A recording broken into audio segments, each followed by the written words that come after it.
एक बार बादशाह अकबर ने बेगम साहिबा के जन्मदिन के अवसर पर उन्हें एक बेशकीमती हार दिया। बादशाह अकबर का उपहार होने के कारण बेगम साहिबा को वह हार अति प्रिय था। उन्होंने उसे बहुत संभाल कर एक संदूक में रखा था। एक दिन श्रृंगार करते समय जब हार निकालने के लिए बेगम साहिबा ने संदूक खोला तो उन्होंने वो नदारत पाया।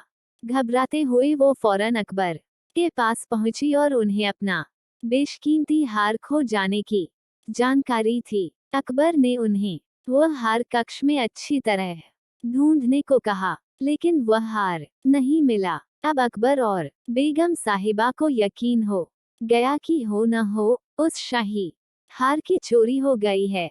अकबर ने तुरंत बीरबल को बुलवा भेजा और सारी बात बताकर शाही हार खोजने की जिम्मेदारी उसे सौंप दी।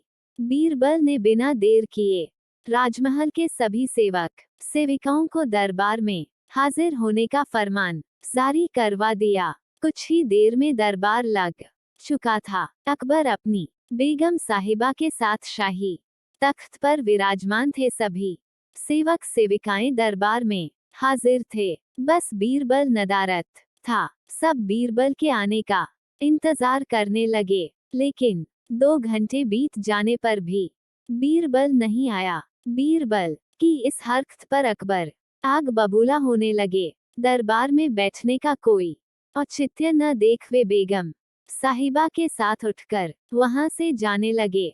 ठीक उसी वक्त बीरबल ने दरबार में प्रवेश किया। उसके साथ एक गधा भी था। विलंब के लिए अकबर से माफी मांगते हुए वह बोला, जहांपनाह माफ कीजिएगा, इस गधे को खोजने में मुझे समय लग गया। सबकी समझ के परे था कि बीरबल अपने साथ वो गधा दरबार में लेकर क्यों आया है।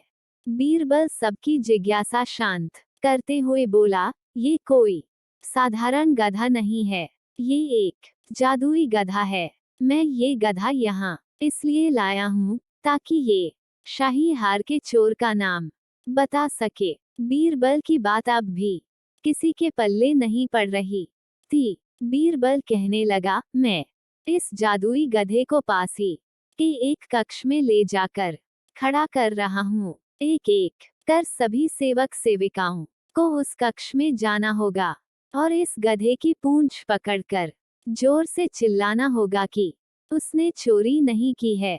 ध्यान रहे आप सबकी आवाज बाहर सुनाई पड़नी चाहिए। अंत में ये गधा बताएगा कि चोर कौन है।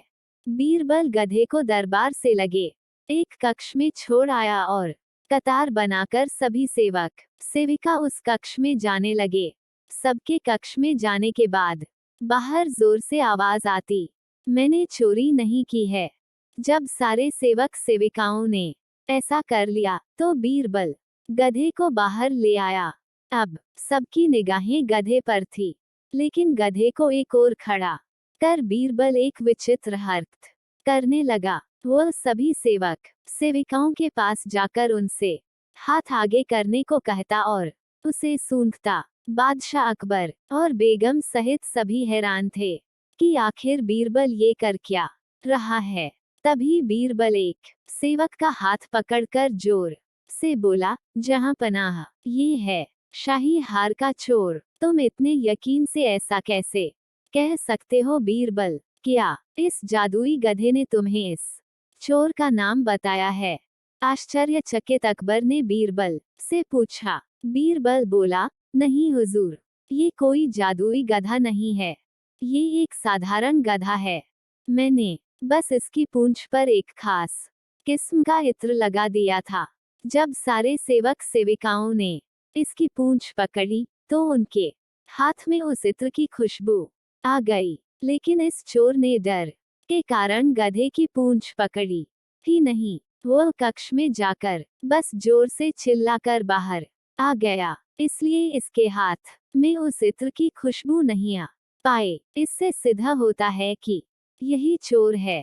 उस चोर को दबिश देकर शाही हार बरामद कर लिया गया और उसे कठोर सजा सुनाई गई। इस बार बीरबल की अक्लमंदी की बेगम साहिबा भी कायल हो गई और उन्होंने अकबर से कहकर बीरबल को कई उपहार दिलवाए।